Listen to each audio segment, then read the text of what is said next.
Yeah, we're here to listen again.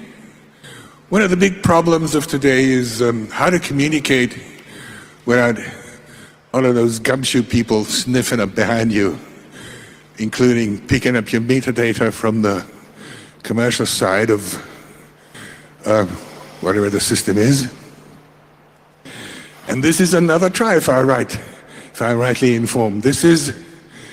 Problem is with most of the stuff, you either have to be linked to some GSM number, or you have to have a Wi-Fi around, you need some IP connection. Obviously, people have been thinking about that. And this is Thorsten. His full name is Thorsten Grote. Excuse me, I'm pronouncing it the German way. And he's part of the Briar team since 2 years. He's originally from Germany. He's a free software activist and a programmer, and he lives in Brazil. Ah, envy. Where's your tan, by the way? Okay, so let's have a big hand for Thorsten Grote, who's going to present Briar to you.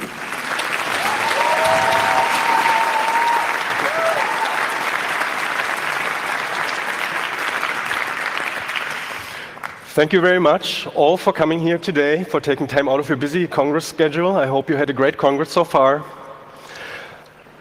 And thanks for coming to hear about Briar. So let's get right into it. What is Briar? Essentially, Briar is a communication tool, you could say. It is being developed since 2012, so quite some time. And some of you might be thinking now, oof, yet another messenger? Like, don't we have too many of those already?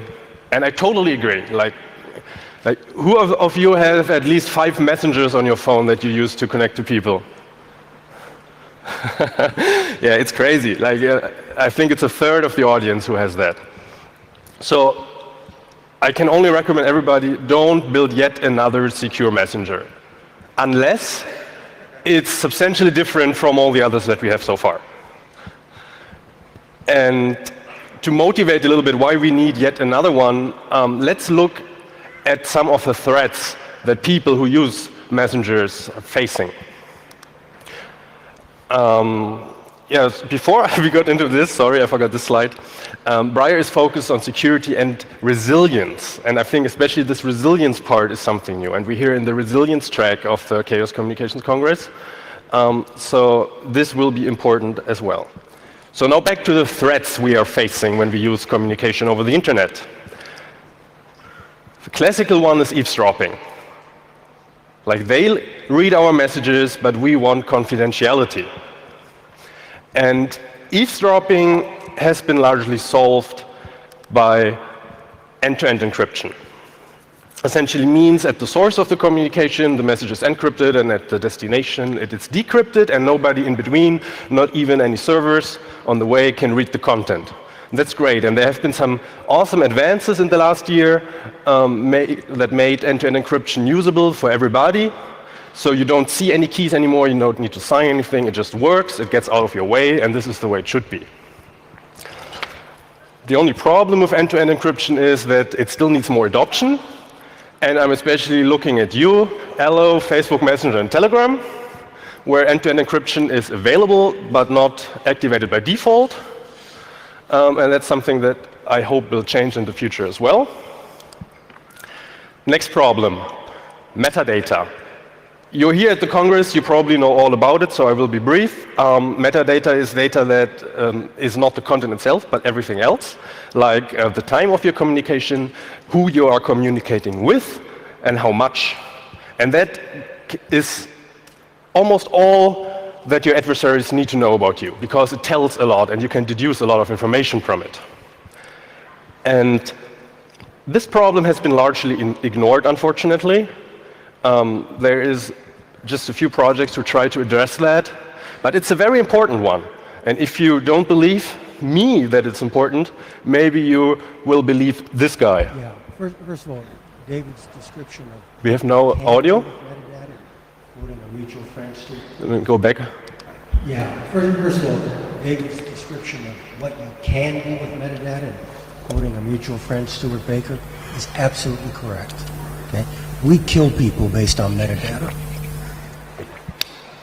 But that's not what we do with this metadata. Thankfully. Wow, I was working up a sweat there for a second. So for those who might not have understood it, he said we kill people based on metadata alone. And he was talking about these two kinds of metadata. He was talking about phone records mostly, and domestic ones and foreign ones. So he's basically promising, oh, we don't kill the Americans based on the metadata, just everybody else.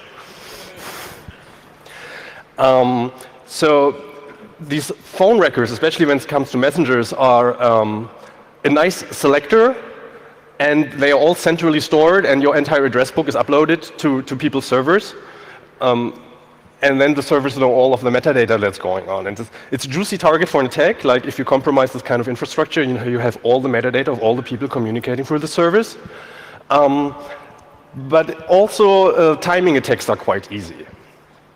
So using phone numbers is maybe not the best idea.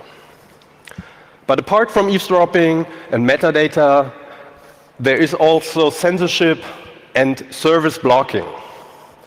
So basically, they block our stuff, and we want to have it accessible. This is just one example here from China, where it happens from time to time. And of course, I know we can usually circumvent stuff, like there are tools, but this is for a technical elite. This is not for the big masses that can just easily circumvent these blockings and censorship. And it happens all over the world. I don't know how much you're following this. This happens in Turkey.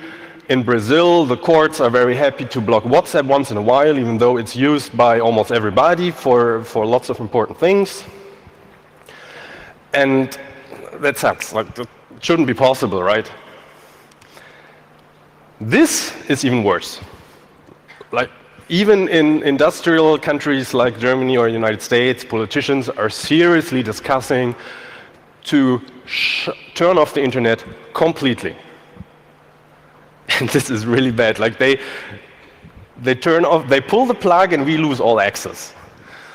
And that can happen. But thankfully, I think politicians understood that we rely economically a lot on the internet, so turning it off is also a bad idea for other reasons.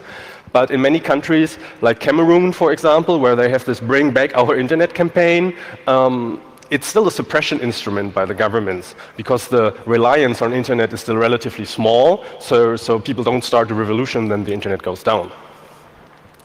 In India, there have been 69 total shutdowns since 2010 in various provinces, mostly in the north. And there's many other examples, but I won't show you all of them. So this is when the government is pulling the plug and disconnecting us all. But it could also happen that there is a natural catastrophe. Infrastructure breaks down, maybe there's not even electricity, the uplinks don't work anymore, and we are in a big mess and still need to coordinate help. We still need to communicate. We still need to find people. Another likely scenario that could happen where internet won't be available is the zombie apocalypse. So if your tool doesn't work while there's a zombie apocalypse happening, then maybe your tool is not as good after all.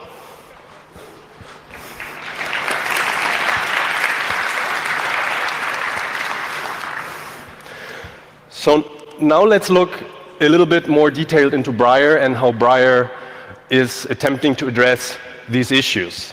It's still work in progress. You could see it as a research approach of addressing these problems.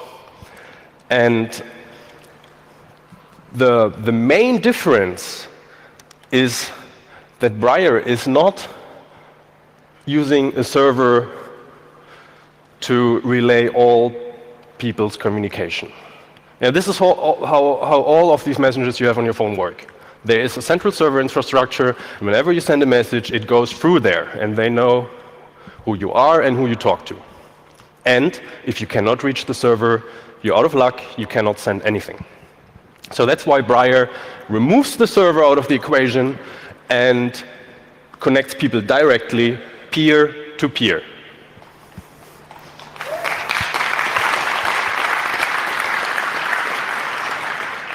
So the great thing about this is when you don't need to reach a server anymore, then you can use what you already have in your pocket anyway to make connections to people.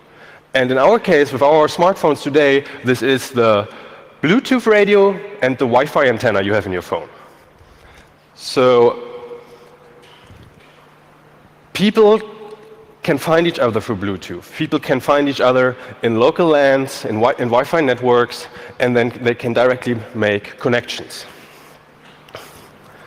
And this is only good for short range, unfortunately, because our phones are designed like that. But it still is good if you live in a densely populated area where a lot of people and the social network is strong. So there, the short range doesn't matter so much. But Briar has been made in a way that that data can be transported through whatever means. Like as long as you have like a simplex or a duplex data stream you can send, you're fine. At the moment, we don't have these, but you could easily imagine to write just a plugin to put it into Briar, and then you can enhance your phone with one of these, like you can have a satellite uplink, or if somebody knows ham radio, you can use this with your phone as well, or with other devices, and extend the range, and then communicate over longer distances. And yes, you can even use carrier pigeons. It's only partly a joke. So sneaker networks, just put your data on a flash drive, attach it to a carrier pigeon, put it in the mail, send it to your friends, they put it in and they receive the messages. End-to-end encrypted, of course. So, like I said, we use end-to-end encryption with this authenticated stream cipher there with 256-bit keys. We support forward secrecy as well, of course, but there's a catch. Since data can be transported also through carrier pigeons or whatever means you come up with, there can be long delays for messages to arrive, so you cannot roll keys forward so frequently. So each transport has a key rotation period that it uses to establish forward secrecy.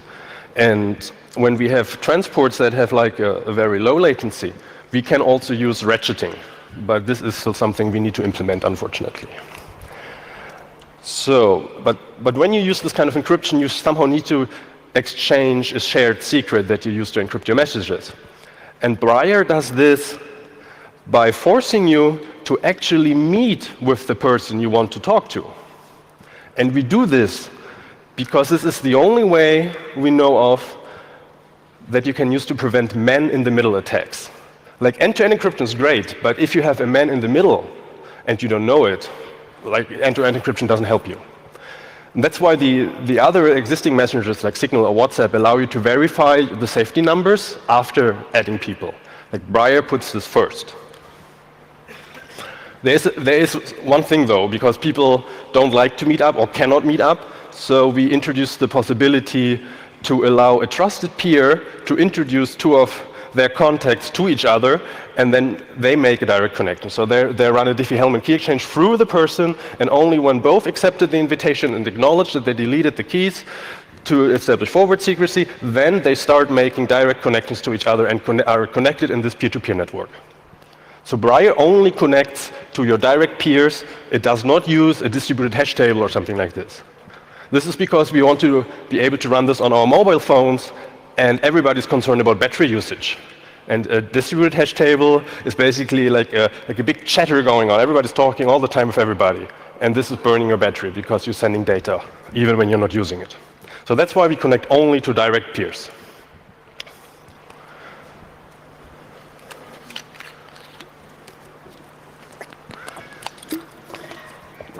Let me advance to the next slide, because then you have something to read. These are the cryptographic algorithms we use. And you see there's one on the left side and an arrow to the right side. This is what we're migrating to at the moment. So we're migrating from Blake to S as a hash and mac function to Blake to B. And similarly, from this brain pool curves, we are migrating to the Edwards curve down there. So, but Kenna has internet as well, because I was talking only about this Bluetooth and Wi-Fi stuff, but you're not always in close range and you don't always have your ham radio connected, right? So we here, at least, we have internet most of the time and we want to be able to use it. And so yes, you can have internet. And how we do this is we use Tor. So Tor is integrated into Briar. When you install it on your phone, you don't need another app. You just start the app and Tor is booting up without you knowing about it, and it starts a hidden service on your phone. Like, I assume that most of you know what a hidden service is, but for those who don't, let me give just a brief introduction. So this purple cloud is just an abstract way of viewing the Tor network. And there are Alice and Bob, and they both have a hidden service on their phone. So they have a connection into the Tor network, and each of them are basically picking 3 Tor relays, and then they find a rendezvous point in the middle, and they establish the connection through this. So they never make a direct TCP/IP connection, because this would leak metadata directly to any network observer. So you would, if you look at Alice traffic, you would see there was a TCP connection going to Bob. But in this case, you just see there's a TCP connection going into the Tor network, and you have a hard time following where it comes out. I have to admit, though, that Tor is not perfect. Like, if you have seen yesterday's talk, they say Tor is good, but it's not alone. There's other solutions. But they're also not perfect, and there is no anonymity system at the moment that can resist a global passive network observer, which probably the Five Eyes can do. So if they can see all network traffic, they might be able to de-anonymize some of the connections, unfortunately. But we can work on this. Like I said, Briar is agnostic to the way data is transported. So you can just write a data transport plugin, put it in when the next best thing comes, and just all migrate to that, without losing your contacts or any of your data. It's just another way to transport data. You can also use all at the same time if you want. So we don't have too much time to go into detail, but let me explain how Briar works at a little lower level. So essentially, it's simple. You have groups or channels, or a pipe, like we know in the internet, it's just a series of pipes, and you have messages. And these can be anything you want. You can put your own data in there. In our case, we have like some binary data format that we use, and we open for any purpose we need, we open a dedicated channel. So if you have private messaging, you just open a group between 2 people that only these people exchange messages through. But you can expand on that, and you can also create groups where people, like in this case, they share messages with other people. And then you can also share this group with all your other friends. And this is what we call forums. In the forum, everybody can read and write messages, and everybody can share this forum with other people. In the private message context, you cannot share that. You cannot share your private conversation with anybody else. It's just between you and your peer. And now let's look at this sharing graph. So imagine you have this forum group, which are essentially the pipes, and then you share it with your friends. Then every edge on this graph is a sharing relationship, and the nodes are the peers, and the green ones are the ones that are online at the moment. So if these people write messages in the forum, they can have conversations, and they only exist on people's phones. There is no servers where they can get uploaded to. So there's also no single truth of what is the current state of the discussion. Because the people that are offline, they only get messages when they're online, but they only get them when they have a connection to people who have the messages. So if these people have messages, they flow through here, arrive on the other side, and they get them right away. But this unfortunate fellow here in the bottom, he's out of luck because he won't get the messages that are being sent here unless these people or some people along the sharing graph come online. So similarly, like when the connecting point here in the top goes offline, and these people keep chatting, these people won't read the messages. And this is a tricky, opens also tricky new problems, like what happens when you suddenly get lots of messages. How the traditional messaging service do that, they have a linear history, and suddenly if you get 2-day-old messages in the top, like you are very confused. So that's why we use a threaded conversation structure where people can reply to each other in branches, and later you can merge these branches back together to have a continuous and consistent message history where you can also find stuff again.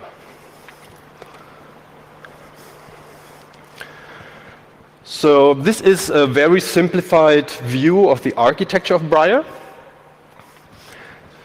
You see in the bottom, the blue box is called what we call Bramble, and this is released as a separate library. It gives you the peers, the cryptography, the database to store stuff, and the message synchronization through these various data transports. The gray boxes we have not yet implemented, but plan to do so.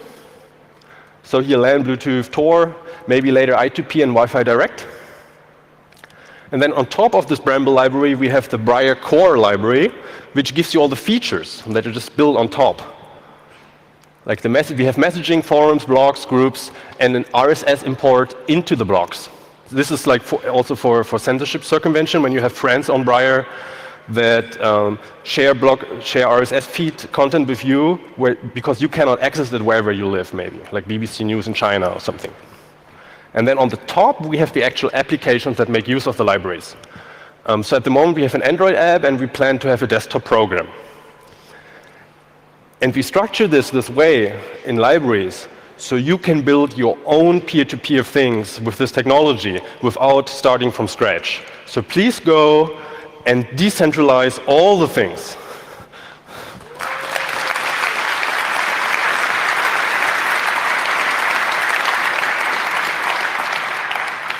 And I'm really serious here. When I started out like advocating for decentralization, I was always thinking federation is the way to go. Like, we are nerds, let's all build our own servers, let's put our servers in our houses and federate with each other. But now I think the perspective is a little screwed, because we are nerds, yes, we can do this, but we cannot expect other people to do it. And federation is great, it's an improvement over the status quo, but if we could migrate the existing services that we use on the internet into a truly peer-to-peer infrastructure, and this is even better, because then we don't need any servers to run, we don't need any servers to maintain, and we're even more resistant to censorship, and we can just root around it. And I don't know if you have seen it, just before my talk in the Saal Dijkstra, there was a talk about claim chains, which enable you to also put trust relationships into peer-to-peer networks in a privacy-friendly way. So these kind of new technologies would be great to enable all sorts of new peer-to-peer applications, even if you need trust, like in the sharing economy, like if you want to do some sort of a peer-to-peer Uber or peer-to-peer Airbnb, like let's do it, please. And I hope Briar's technology can help you maybe doing it.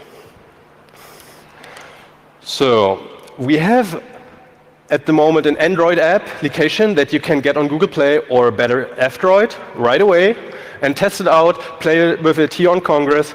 And if you want, meet me later here next to the stage, and then we go somewhere and we can add each other and try how good it works. And to anticipate already a question that we get a lot, but I have iOS, like where is your iOS application? And we would like to have some iOS applications, because one of our target audience are journalists who need to communicate securely with their sources, and these people have iPhones all the time. So we looked into it, and so far it doesn't look good, because iPhone closes all applications quite soon after you put them in the background, and you're not allowed to keep TCP connections open, and we need to do this so you can get messages.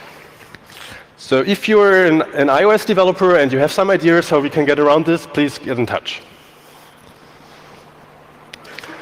And the source code is, of course, free software available for everybody to use, and we're also working on making it build reproducibly, which is very important, because you need to be able to verify that the source code actually matches the binary that we ship. And you need to be everybody needs to be able to verify that, so nobody can build any backdoors inside. So we have always a source binary correspondence. And the latest versions mostly build reproducibly, but there's still some kinks we need to work out, unfortunately.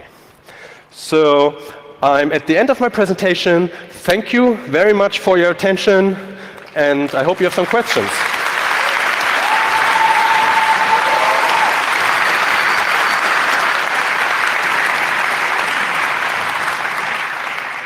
That was awesome, eh? I beg your pardon. Questions? Who has a question?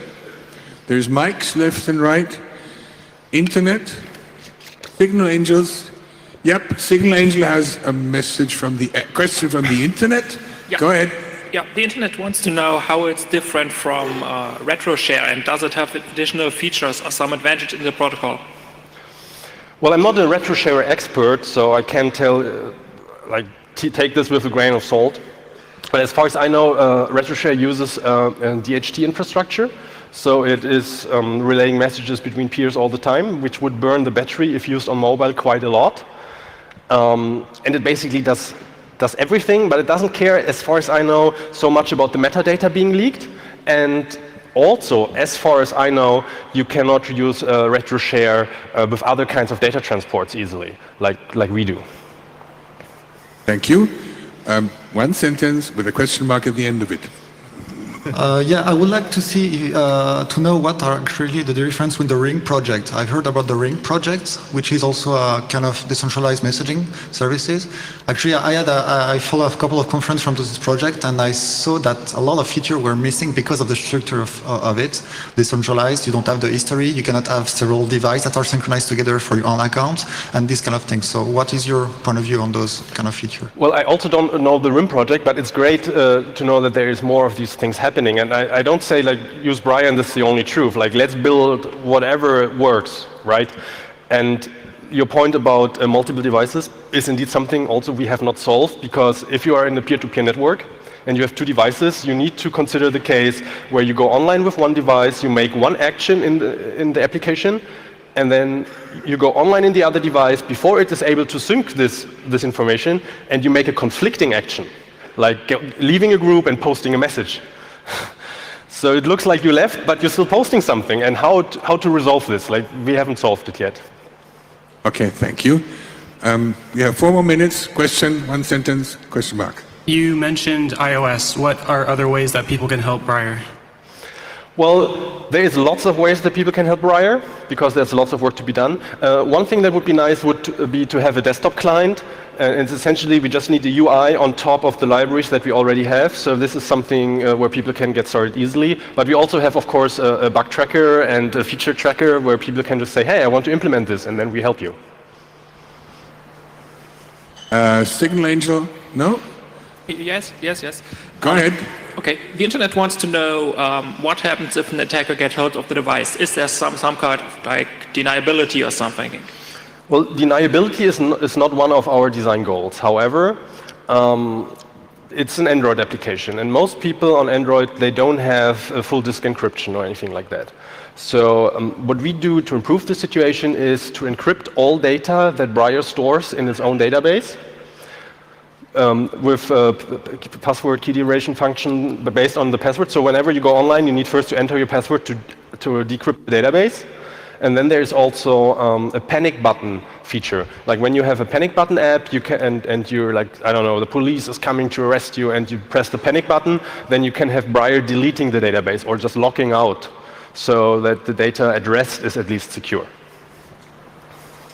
Thank you. 2 more questions, one left, one right. Right one starts. One. Yeah, thanks for your talk. How do two peers find each other in the Tor network?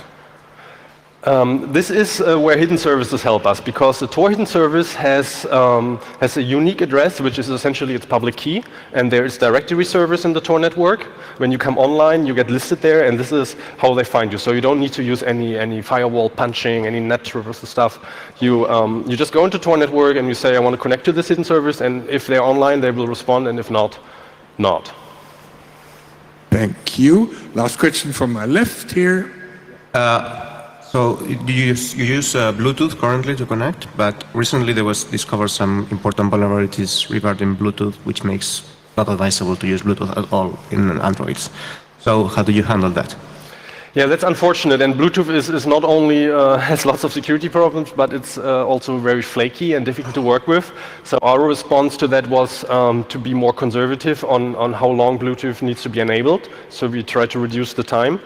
and it's also possible that you don't need to use it at all. There's still some improvements that we do, and also one of our latest contributors, he implemented a prototype of a Wi-Fi direct plugin, where two phones can connect to each other directly with Wi-Fi without being in any sort of access point. And so maybe when we're lucky in the future, we don't need to use Bluetooth at all. Okay.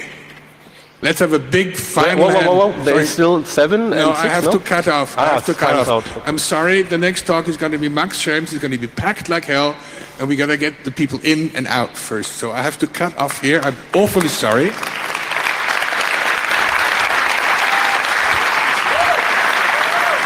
Thorsten Grote.